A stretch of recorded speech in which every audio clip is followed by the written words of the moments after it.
Hello everybody, and thank you so much for joining us today. My name is Lindsay Humphreys, and I am the Program Director for Junior Achievement of New Mexico. You are attending our virtual Career Speaker Series program today, and this program is open to Junior Achievement students across New Mexico, and we highlight business professionals, entrepreneurs, and innovative thinkers from a variety of industries. Each of our featured speakers will share details about their education, their job, and their career journey. And just like always, we have a few virtual meeting etiquette reminders. This recording will be posted onto our YouTube channel after the event, so feel free to share that link once it comes to your emails. At this time, if you could all please type your first and last name into the chat box. And if there are educators and parents on the call with you, teachers and parents, just let us know how many students you have on the call with you. And then finally, during our speaker's presentation, please make sure all of your mics are muted. And if you have questions during the presentation, feel free to type them into the chat box, and I will address them during the Q&A portion of the event, or you can unmute during that time as well. So today we are so excited to welcome Brennen Rigler, who is the president of Albuquerque Florist and ABQ Flower Market, and also the owner of B&T Communities. Brennen, I'm going to share my screen, and the floor is yours. Thank you, Lindsay. I'm excited to be here today and share my story with you. As I was mentioning, as Lindsay mentioned, I'm the president and CEO of Albuquerque Florist. And, okay, there we go. Can you go to the next slide, please? Albuquerque Florist is made up of 11 companies that I purchased throughout the last 20 years and combined them into one bigger business. We sell flowers, cut flowers, vase arrangements, plants, gift baskets, and we deliver those all over Albuquerque into Rio Rancho and Corrales. The Albuquerque Flower Market is actually a wholesale division of Albuquerque Florist, and we sell bulk flowers to people off the street, to the public, and also to smaller flower shops. We do about $2.5 million in sales. I have 20 full-time employees and 2 locations here in Albuquerque. One of those locations is actually closed now due to COVID. It's a wedding and event store. We buy our flowers from all over the country. We get them in from California, and we buy a lot from South America. They get flown into Miami and then put on a truck. And actually, it takes about 2 days to get them here to our door. So it's a really fun business. We're one of the top producing floral businesses in the United States, and the second largest one here in New Mexico. When I first started in the business, we were a very small shop doing about $300,000 in sales. So you can see over the last 21 years of me actually being in the business, how much I've actually grown the business. So it's been an exciting ride. We've also won many awards. We've been voted 8 years running Albuquerque Best of Albuquerque and Albuquerque the magazine. So it's been a good ride. I enjoy being an entrepreneur and being my own boss because I have so many different things that I can do on a daily basis, and no day is the same. Can you go to the next slide, please? So in addition to Albuquerque Florist, I'm the sole owner of B&T Communities. I run and operate 100 rental units here in Albuquerque, which consists of 2 mobile home parks, 2 apartment buildings, 2 houses, and 1 duplex. So I'm pretty busy most of the time. Go ahead and go to the next slide, please. So I was born in 1976. I was adopted at birth by Gerald and Lori Rigler. I was raised here in Albuquerque, New Mexico, and I was raised in the South Valley. I was really lucky to be adopted by Gerald and Lori. They taught me so many amazing things. They were amazing people. They taught me things like work ethic, just being kind to others, and honesty. My parents were actually in the flower business. That's how I originally started in the business, which I'll tell you about later. They bought a flower shop in the South Valley named Colette's Flowers in 1978. So go ahead and go to the next slide, please. So this is me. I think I'm 7 or 8 here. I was an outdoor kid. I enjoyed being outdoors. I enjoyed riding my bike, playing basketball, playing baseball, digging holes, building forts. I was always outside. I loved being outdoors, and I was really adventurous. But you know, even as a kid, I was a salesman and pretty motivated. I was just thinking about a story back in elementary school. We were having a fundraiser, and it was to sell chocolate bars. And I remember setting a goal that I wanted to sell the most chocolate bars out of anybody in that entire school. So every day after school, I'd go to door trying to sell these chocolate bars. Well, one time I stayed out a little too late, and my parents got frantic, but I was 3 blocks over in some neighborhood I shouldn't have been in, selling these chocolate bars, and I got in a lot of trouble for doing it. I don't think that I won the sales contest that year, but I did learn a lot from actually you know, setting those goals and getting out there like I did. Go ahead and go to the next slide, please. So this is me. I'm 15 years old here. This is a 1967 Volkswagen Bug that I refurbished with my dad. And this is when I realized that I was, you know, really kind of struggling in school. I was kind of an angry kid for some reason. I got into a lot of fights. I wasn't doing well. At the age of 15, I left traditional school and I started working a plumbing job and going to night school. At the age of 16, I got my GED. That's the very earliest you could do it. And I moved out of my parents' house and I started working full time. Go ahead and go to the next slide.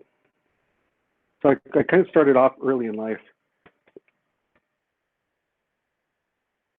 This picture is of my plumbing job.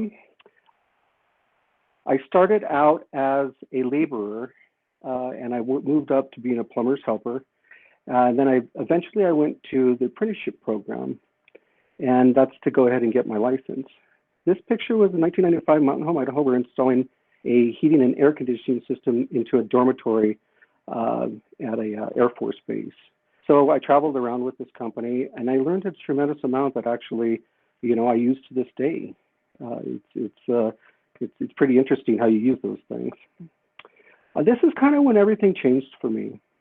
I couldn't see myself doing this forever, although it was really good work. I was very young and ambitious, and I felt like there was something more for me. So I had a conversation with my dad, and he just suggested that I might decide to go out and be in business for myself. And I remember thinking at the time that this is crazy. There's just absolutely no way that I could do that. But eventually I did. I did start my own business, and I worked during the day at the plumbing company. And then at nights and weekends, I worked on this business. So go ahead. Wait, let me finish up here. I always get asked all the time about how I got started in business. And so I'd like to tell you a few stories about, you know, in the very beginning, you know, how I got started and how kind of what shaped me and the lessons that I learned along the way. So go ahead and go to the next screen here. So I started my first company in my late teens. I sold water treatment products, and that, you know, going door to door is a very, very hard way to sell something, but I did it. And I remember one of the first times when I was out, I started down this side of the road and knocking on people's doors, and he would answer the door and basically slam it in my face, and they were really, really rude and very nasty to me. And I remember getting to my truck, and I was basically in tears.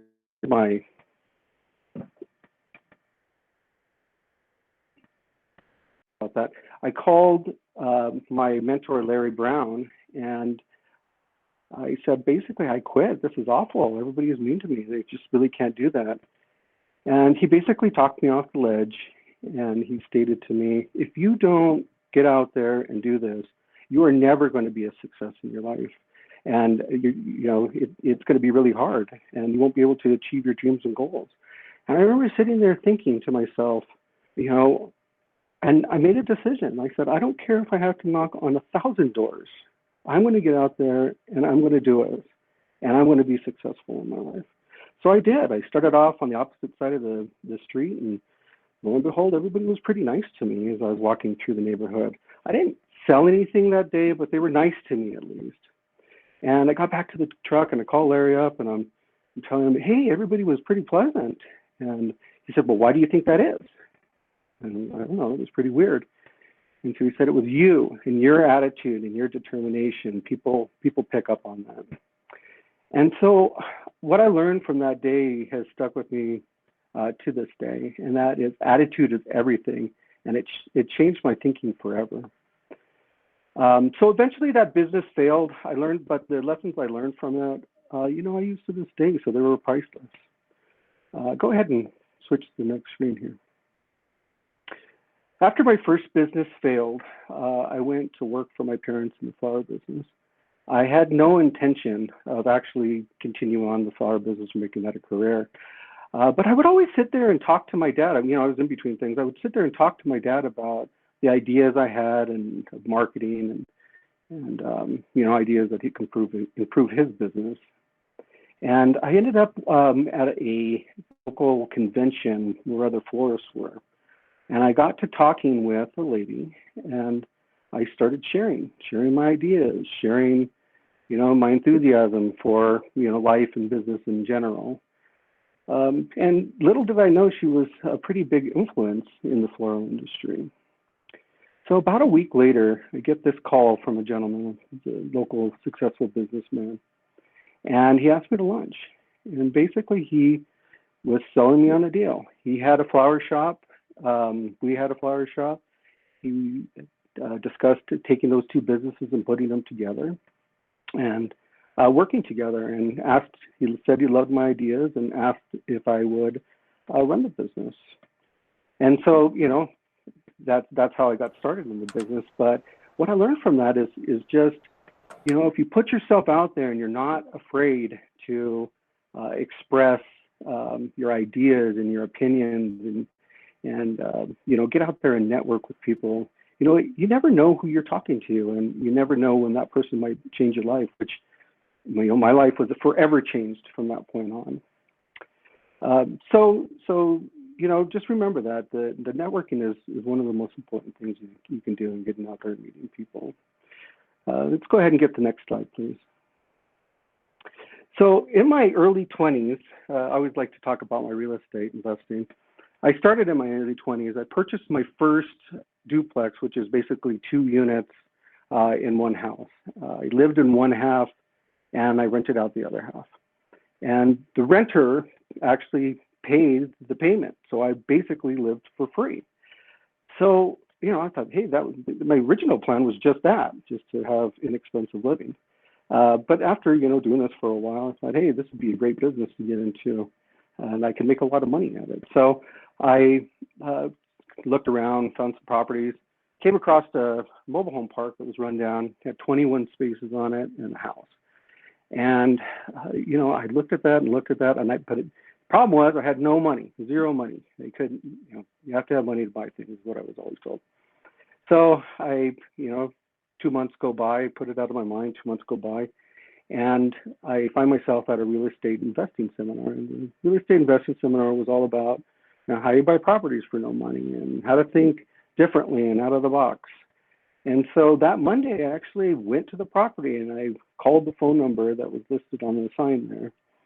And the gentleman picked up. I introduced myself to him and basically asked him 2 questions. Are you still interested in selling the property?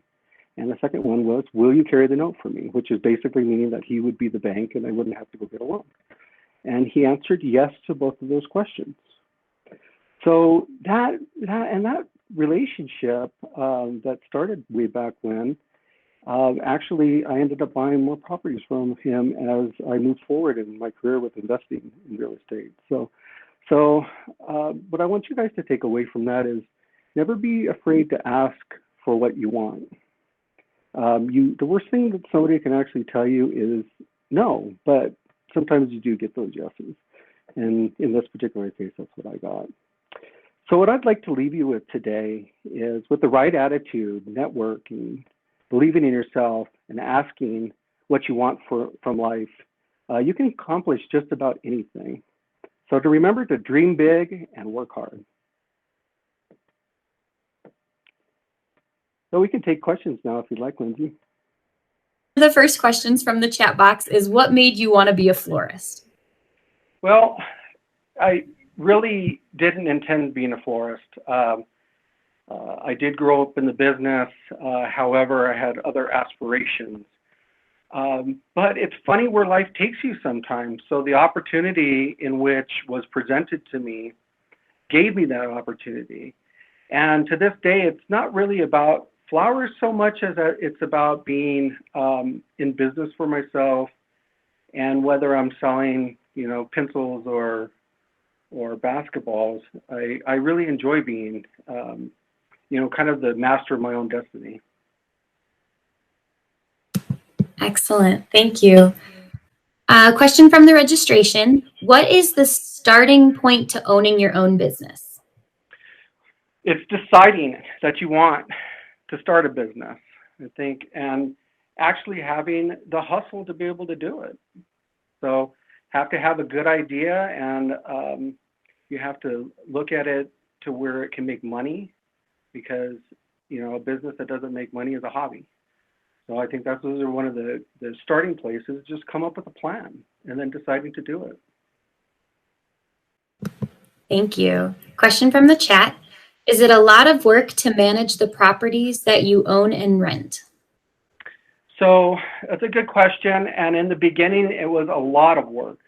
I spent every night, every weekend, remodeling homes and managing those properties. But as I bought more and more properties, it became less and less work. So, all the way to today, I currently have a maintenance crew that does all the maintenance. I also have a property manager that works for me. That we have an office on site that manages the property for me. So my role has changed a lot over the years. I'm a manager of people now. I'm a motivator of people. Instead of doing a lot of the work myself, I hire people to do it now, and I have but in the beginning, you don't have that. You don't have the money to do that. It's something that you kind of grow into as you move forward in your career. Thank you. Question from the registration. Are you hiring? Right now, with things the way they are, we're not. Well, I guess the short answer to that is we're always looking for great people. We don't really have open positions right now. My staff usually stays with me quite a long time, so I have a long-term, very dedicated staff. So I don't have a whole lot of turnover. So when we are hiring, it's usually because we're expanding or we're opening up a new business, or basically volume allows us to do it. That said, during all holidays, we're always hiring. So that's always a good time to get introduced to this business. Excellent. You kind of touched on how you started with B&T Communities, but let's change it to, is there anything you would have done differently when you started B&T Communities? Oh, probably not. I think I made a lot of mistakes in the beginning, but I learned from all of those mistakes. So there's really, I don't really look at failure or mistakes as something I want to change. I think those things make a person who they are and build character.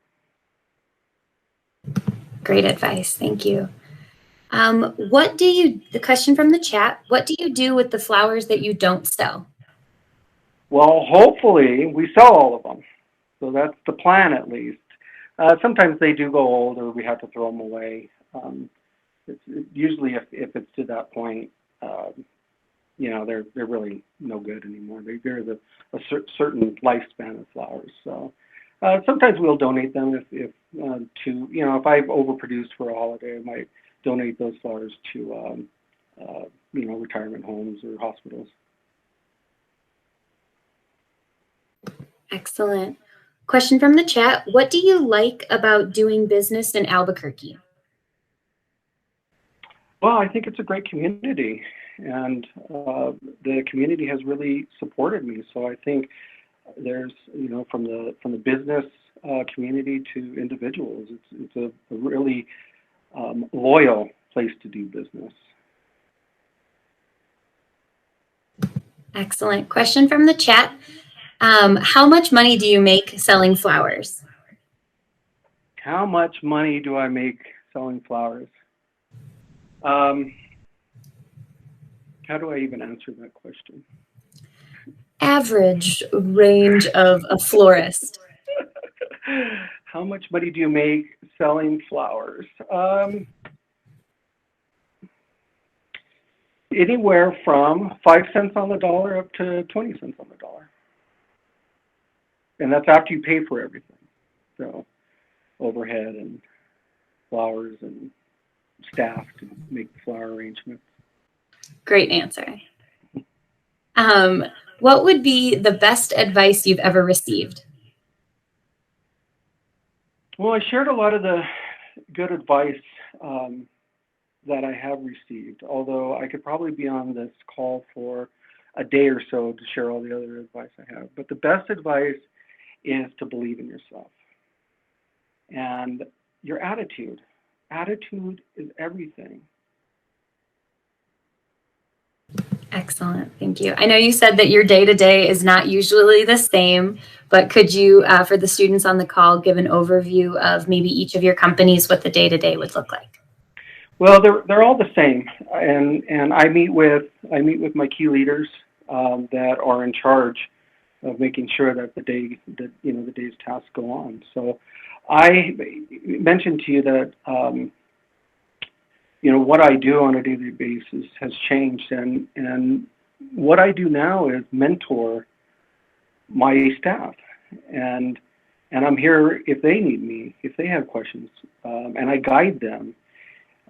Beyond that, I pay close attention to our numbers and what we sold from the day before. If there's any potential problems that are coming up.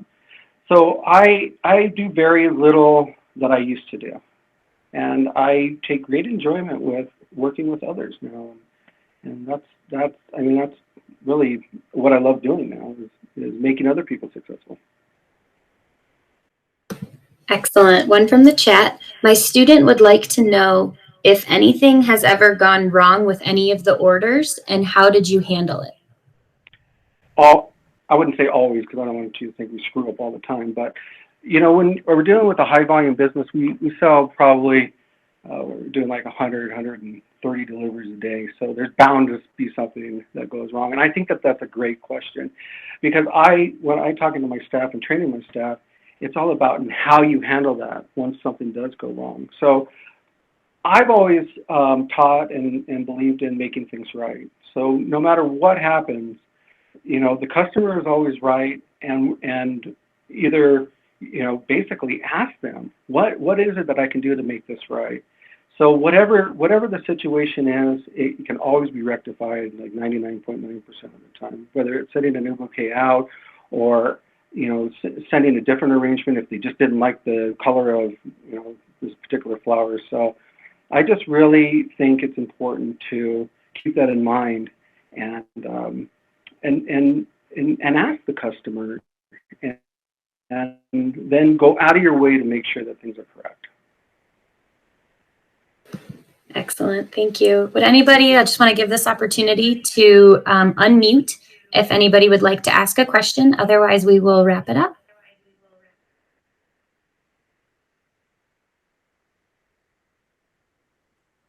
All righty. Well, thank you so much, Brennen, and thank you to the students that were on the call today. Just before we get off, we're going to do our couple of announcements. First things first, after the presentation, I'm going to send over a post-program mindset survey. By completing this survey, you'll be entered into a drawing for a chance to win a gift card. A huge thank you to all of our donors for providing us with gift cards for lucky survey responders. And so teachers, make sure if you're on the call with your students that you send those links over to the students as well. Lastly, there will be no speaker next week because of spring break. So feel free to go to our YouTube channel if you don't have spring break that week. And then on March 31st, we will be back and we will be starting our Inspiring New Mexico Student Conference. And that speaker that day will be State Auditor Brian Colon. So keep an eye out for your registration links. So thank you so much, Brennen, and thank you to everyone on the call. And we'll see you all on March 31st. Thanks for having me. Thank you, Brennen.